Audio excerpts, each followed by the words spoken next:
Welcome to Manager Tools. Today's topic, get your directs a mentor, part 2. Here we go. So last week we started to talk about step number 2 about getting your directs a mentor, which is consider potential members whom you know. And then we talked about the building and the importance of building your network. So now let's get back to our main point here about what are the steps around here considering potential mentors. One of the things you and I have been talking about lately is motivating managers to change, to become better. And even though they're in pain, for many managers, they're just not willing to get over the hump, the McGuire hump, or the horseman curve, if you will, of change. And one of the things that makes getting mentors hard for one's directs is our networks are so weak, right? Where we don't know the right person, and so it's going to be hard, and we just talk ourselves out of it. And suddenly we're right there where we were, which is my person needs a mentor, but I don't have the time or the energy or whatever. And I actually think that thinking about step 1, I mean, really, if you only wanted to do one direct, you can do it in 5 or 10 minutes. If you do all of your directs, it's only going to take an hour. It's better to do it all at once, like I said. But now we come across another problem, which is I don't know who to get him, or even if I knew who to get my person to be mentored by, I don't have a relationship with him. Okay. Well, look, careers are about results and relationships. It's hard for us to pin down results for every role, but relationships are easy to create, easy to maintain, and they're the same everywhere. Guys, work with what you have, okay? Yes, okay, if your network is really weak and you've got a super strong direct and none of your friends whom you might ask, or even acquaintances where it might be a stretch to ask, are strong enough, okay, maybe then you say, this doesn't make sense. I don't want my top guy to have a really weak mentor. But do your best. Try something, right? Don't sit and say, I don't have time to develop my directs and I don't know anybody, and just talk yourself out of it. That's the kind of thinking that will keep you from getting promoted, whether you're good at your job or not. Obviously, we want you to show a strong preference for internal company mentors whenever you can. Why is that? Look, it's easier. It's faster. There's less of a learning curve. The mentor's internal network within the company, which is probably stronger than their internal network, is more immediately available. And in terms of being shared with your direct or being called on for favors for your direct. Yeah. And imagine having some sense of the internal politics and the culture and all those kind of things are helpful for a mentor to have, right? Yeah, exactly. Nothing wrong with external mentors, but I've talked to plenty of managers. Yeah, my guy's got an external mentor and he leaves the office for 3 hours every other week. Yeah, now I don't think that's terribly a big problem, but some managers are like, yeah, it might be better internally. And the big thing is politics. I think you're right from the standpoint of internal. Well, and hopefully the mentor is getting to know this valuable direct of yours and can be instrumental or at least helpful in terms of helping that individual's career within the company, right? Yeah. Steel cage deathmatch and all that. So, try to come up with 5 to 7 mentors. Ideally, you're going to do this without considering who among your team they might be mentoring. In other words, we're just identifying arrows for our quiver right now, irrespective of pointing them at our targets, right? If you start thinking about target, you'll start narrowing the field of people with whom you have a relationship that might be willing to mentor. You'll narrow that field unnecessarily. Regarding what level should they be, I get this question a lot because a number of years ago there were several articles which said that senior people are being mentored by more junior, technically savvy people. Guys, that was a passing fad. Yes, if you're a 65-year-old executive and you refuse to use a laptop, maybe we'll have a young person mentor you, but that's really rare. The answer is, what level should they be? Always higher. These are people whom you could ask to be your mentor because of the strength of your relationship with them.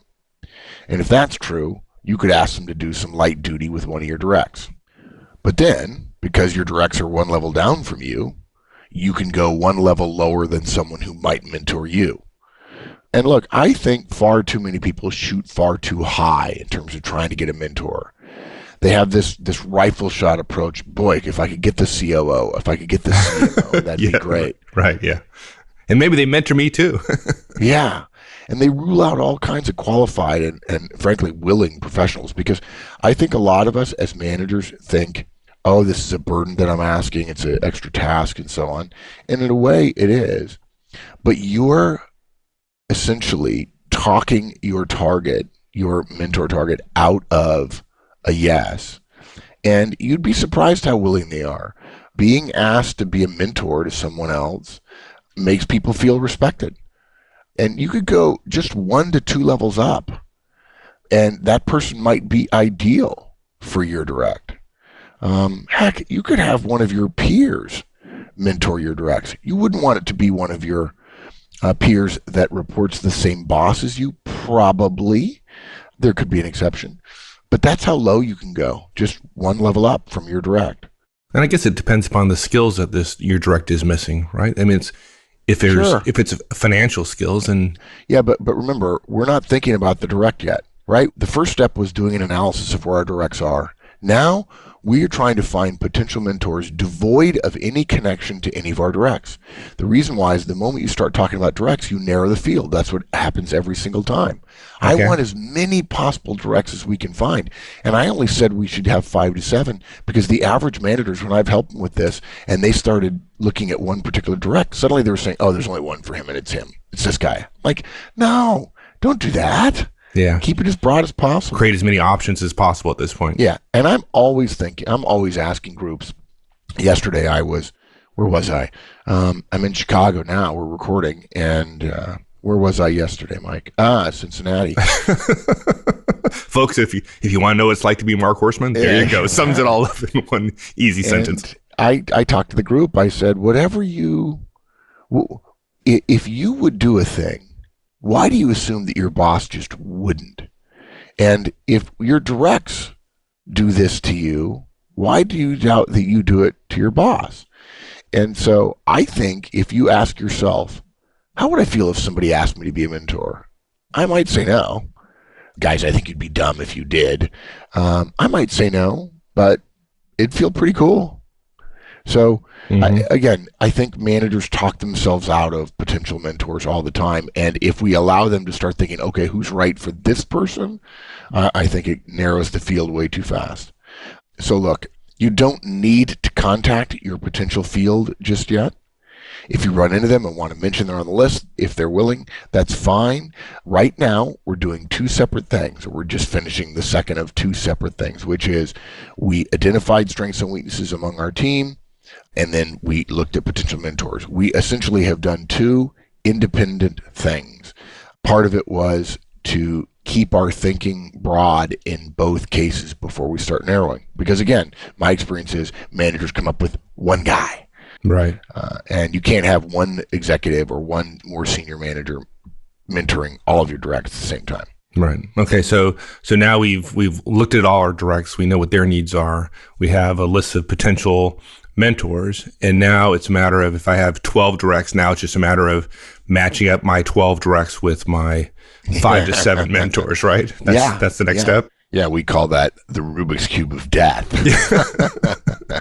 Of course, we don't. Right? Okay. Yeah. Now we basically see, we start with our top 1 to 2 performers. Okay. We've got some mentors, and now we look at the mentors and we look at the top performers and we see if we can create a match. Here's the simplest way to do this. Before you do that, but why with our top 1 to 2 performers, wouldn't we start with, the people that have the most need, our bottom 1 or 2 performers? Wouldn't that? Yeah, you go ahead and do it that way. It's fine, really. No, it's fine. Go ahead.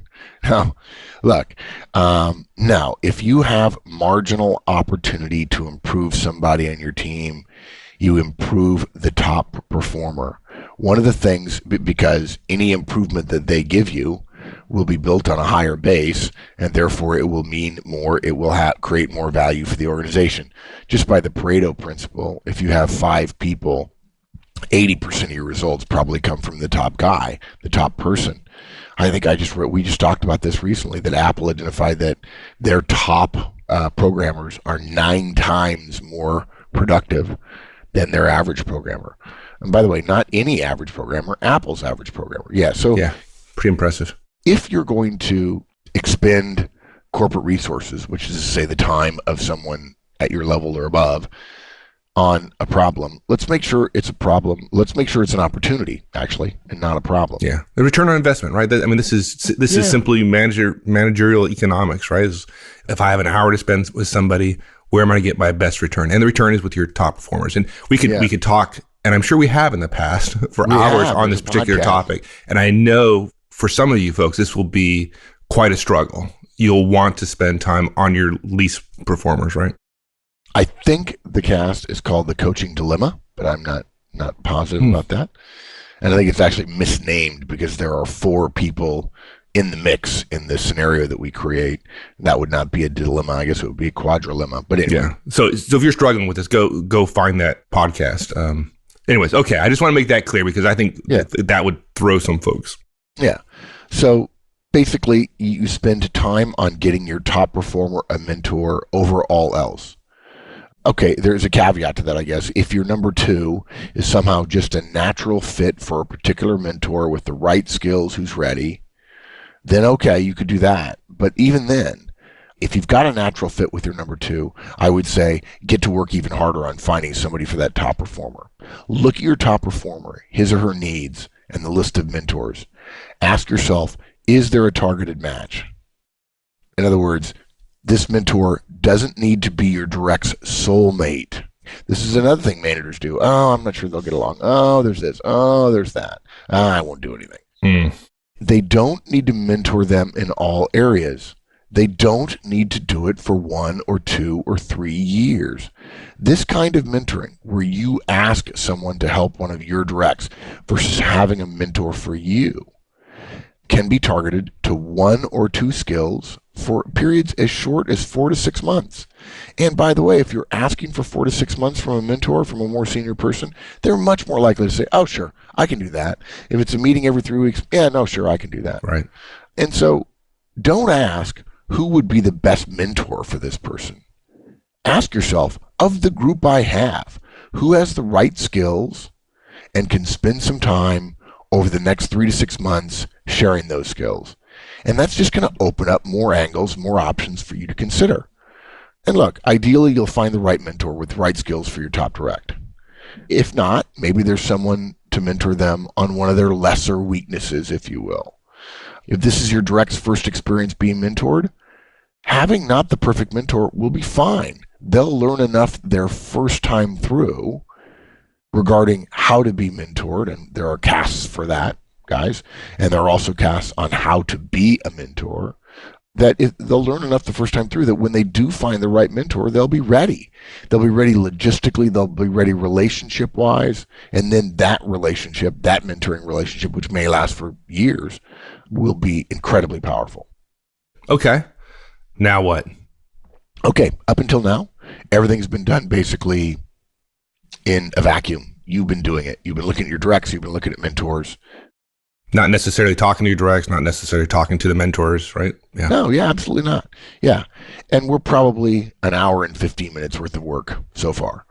Now you sit down with your top performer. It takes longer to talk about it than to actually do it. Exactly. Yeah. Well, when I'm talking about it, yeah.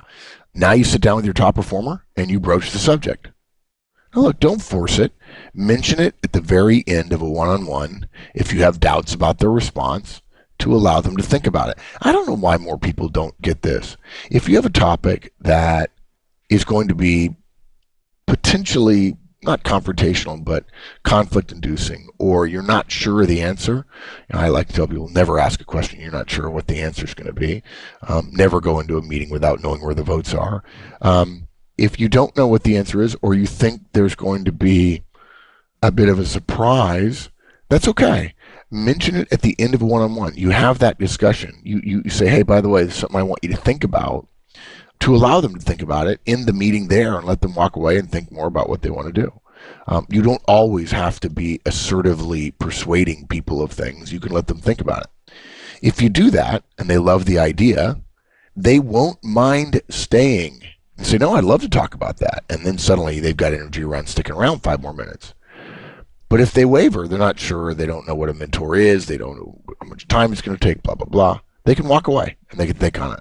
Yeah. And that's useful because you might not think a big deal, or you might think of it as an opportunity, right, to interact with somebody else in the organization for, a high C, for example, or a more reserved person, they might feel there's some risk there. They might need some time to think about it. Yeah. So if they're game, and guys, there ought to be a part of you that darn well expects them to be. I got to tell you, I would raise an eyebrow if the direct said, "No, thanks. I don't really want, I don't want a mentor." An internal eyebrow, right? Yeah, exactly. Yeah, exactly. Since I can't raise one externally. The other side is if they said, "Well, who might it be?" If I was talking about an experienced direct, I'd be very disappointed in those kind of questions. Yeah. But look, if they're game, show them your analysis, get their input, okay, about themselves, about strengths and weaknesses and so on. And show them the list of mentors and who you think might be right. And since mentoring is more personal than other developmental efforts, try to consider their input while still encouraging them to grow in ways that make sense to you and for the firm. And then talk to them about whom you see as a possible mentor if you want to narrow it down.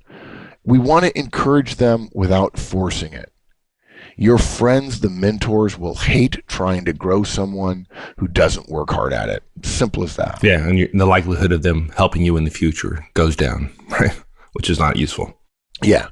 Now, a lot of people, when I share this with them, I've shared this in small groups over and over and over again. Well, okay, fine. Based on what you told me before, why shouldn't I just ask everyone on my team if they're interested in being mentored and just work with those who say they are? And the answer is, well, because that doesn't work. Why not? Yeah, well, okay, it can work. Imagine having two of your lower performers expressing quickened interest, having to go through a good bit of work for your two weakest performers. Mentoring involves two of the firm's resources here, the mentor and the mentee. Mentoring a low performer may be a waste of the mentor's time and may also be seen as hurtful to his career. I mean, would the CEO mentor someone in a dead-end job? No. Now, that's a reductio ad absurdum argument, but anyway. If your direct says yes, offer to talk to the mentor you've identified and make arrangements. In the interim, insist that your direct listen to our podcasts on mentoring, both being mentored and being a mentor. You don't suggest that the mentee reach out to the mentor directly without your assistance? No. Look, the whole point of this is you're getting a mentor for your direct. And if the mentee reaches out and does it poorly and there wasn't any relationship to start to speak of, the chances of it failing go up. Whereas if you're putting the two together, you say, okay, I'll reach out to him. And then you go to your mentor friend and you say, look, I've talked to this person. He's interested. Now you're involved. Rather than one of your directs finding a mentor on their own, when you ask the mentor, you're involved. The entire mentoring relationship that you will have facilitated is built around you. Right. And I'm not suggesting it is about you, but it will have been built around you. And both your direct and your mentor, the mentor that you have for them, both know that you're involved, that this is, in a way, your show. There's going to be more communication with you. You absolutely want to be involved in reaching out and making initial arrangements anyway, and then saying something to the mentor like, okay, I'll have my gut call you, and he'll set up a meeting, and I'll make sure that in the first meeting it's efficient for you and effective for the relationship. So the relationship between the mentee and the mentor is not a attorney-client privilege kind of conversation, or a priest talking to the person confessing, right? So you're establishing your role in this. Yeah, that's a great way to say it. Yeah, this is not some private thing. I'm the godfather here. I'm involved. Right. Yeah. Which makes the next step, following up and following along with what's going on, a lot easier if you're part of the process, right? Yeah. When the process is started, ask for weekly or perhaps bi-weekly, and by that I mean every other week, updates from your direct about progress, about logistics, about results, about the relationship in general. And then check with the mentor monthly. And a short email is all you need. Hey, my guy doing okay? You okay on the time it's taking? How's she doing? Something like that is fine. Not a long, don't require a report from the mentor once a week with actions taken. I've seen it. I'm joking. I've seen those kind of requests. Of course, the mentor goes like, yeah, right. Yeah, right. Sure. Yeah, sure. Fine. Whatever.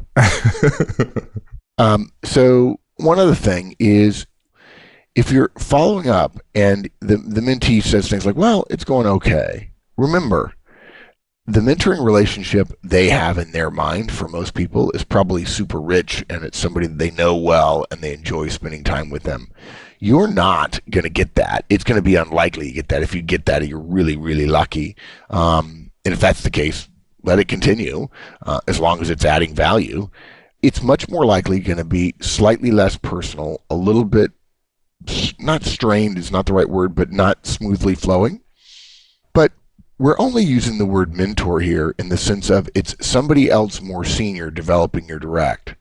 The fact is, this is not going to be some young person saying, yeah, he's like my father, or he's like my grandfather, or something that so often gets said in really great mentoring relationships. There's a natural upper limit to the strength of the outcome of this based on the fact that you were involved and it was engineered rather than happening organically. And that's fine, okay? That's completely fine. Even if one of your best directs only has an okay experience for 6 months, again, he or she will have learned how to be mentored, how to do logistics, how to run things. And then when they find the right one, they'll be a god at it. And so that leads us to the next thing. Term limit this thing. If the relationship doesn't stick, it doesn't gel, it's okay to intervene and end the relationship. It's also good to end it if you feel like there was some good results for 2 or 3 or 4 months, and then it seems to be dying a slow death. There's inattention, there's lack of interest, whatever. And you'd go to the mentor and you'd say, hey, thanks for everything. My guy really benefited, and I don't want to ask too much, and he probably won't end it despite his workload changing. So I'll tell him to send you a thank you note and an email. Thanks for the time you spent, and I owe you one, which, by the way, you do. I've seen a lot of times where the mentor, it's really not effective anymore. It's gone past its kind of natural life. And the mentor, you've asked him to do it, so he's doing it, but it's a drag, and it just becomes a burden, right? And don't do that to the mentor, or the mentee for that matter. Yeah, let me mention something else as an aside. I want to attack this problem from the other perspective. If you're a more senior person, you're a senior director, maybe even just a director. Heck, if you're a director, senior director, assistant VP, why don't you send it a note to your directs, or maybe even to theirs, saying, hey, let's talk about me mentoring a couple of people. Now, maybe you'll cherry pick, but I do that. I'm amazed. I got a question last week about rolling out one-on-ones, and somebody said something like, well, do we need to brief everybody in the company at the exact same time? Like, no, you don't need to. And then he says, well, what do you think my boss is going to say if I brief my department? And I said, well, how big is your department? He says, well, I have some directors who report to me, and they all have managers, and then we have individual contributors. I said, what is it, 100, 200 people? He says, yeah, it's about 125 people. I said, well, what are you worried about? I mean, why couldn't you get your managers, your directors, and your managers in a room and say, this is what I want to do, and here's how I want to do it? He says, well, I don't want my boss thinking I'm stepping on his toes. By managing your organization? I'm right. sorry. How is that stepping on your boss's toes? If I were your boss, I'd be like, yeah, dude, go for it. Do whatever the heck you want. Bring me results. You know that? Yeah, that's what you'd say. Absolutely. Yeah. So the other side of the coin here is after talking to the mentor and saying, hey, thanks for everything, you would say to the direct, hey, we've asked enough of your mentor. You've learned a lot. It's time to write a thank you note. And remember, you owe him one in the political game of professional life. If it were me, I'd send a handwritten note and an email as well, and I'd stay in touch with her going forward. And then you'd say, circle back to me that you've done those things. Yeah, good point. You mentioned earlier the mentoring podcast, and we've done a number of podcasts on that. Folks, you can't listen to this podcast and go do all this analysis and set up your mentors without having listened to that podcast and having your directs listen to that podcast. I just want to make that clear, because we didn't spend a lot of time. They can do that, but they wouldn't be smart. It wouldn't be as effective. Stupid. So, yes, they can, and they have, and people have. and they have. People have, and then complain that it didn't go well. So, okay, expand the program is our last step. Consider including other directs of yours once you've gotten this process in hand. You don't need to mentor everyone. That's probably a waste of resources. And by the way, I'm going to say something kind of dark here. If you have 10 directs and you expand the program and there's somebody who says, no, I don't want to mentor, there's nothing wrong with that going on their annual review. Yeah. Saying, offered a mentor and the opportunity to facilitate a discussion, said specifically didn't want a mentor. Now, I'm not saying that you should do that, but if you're looking for ways to motivate your direct to begin to see that they can't flatline in their job, that would be one way to do it. Or if you want to use the more politically adept thing, you would give them their review, and then you would turn the review over and you would say, here's what I would put on the review if there weren't political ramifications for anything on your review. And you would say, I would have written down that you were offered the opportunity to be mentored by someone in this company and you turned it down. I think that's a serious enough statement around somebody's unwillingness to grow that it has to be covered one of those two ways. And it's, it's based on conditions and all that. But well, you just can't let that go with some, negative feedback. And if you think somebody's going to say no, if you're 99% sure somebody's going to say no, don't go through the trouble of prep. I mean, if you've got somebody who you can't, you don't have to go through the process of getting them in a room and say, would you like to be mentored, only to have them say no, because then that almost obligates you to say something more formal to them later. Look, the whole point of this is there are probably some solid, in terms of expanding the program, there's probably some solid performers that are in the middle of your lineup that a mentor could help. And provided they're willing and you have a good enough relationship, it could help. And it might ease the burden on you in terms of developing somebody. And the whole point of this is that, well, not the whole point, but one of the nice outcomes of this is that pretty soon this kind of connecting is going to be second nature to you. And then, because you've been asking people to mentor your directs, assume you're going to be asked to mentor more people. And by now, you're smart enough to realize you ought to be looking forward to that. Okay, so wrapping up. Folks, you got to consider your directs needs.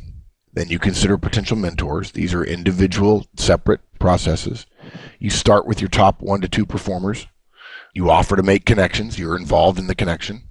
Follow up along the way. Term limit it when it's time. And expand it if you can.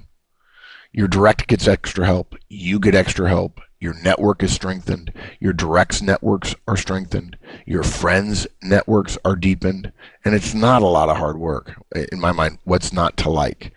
And I just want to remind everybody that I think we promised earlier in the cast that there would be a sample quick and dirty strengths and weaknesses chart. We've created that for you. If it's helpful to you, you're welcome. All right, my friend. Thank you much. That was great. Anytime, partner. All right. We'll see you later. Thanks, everyone. Hope you enjoyed that. We'll see you next week. Have a great one. So long.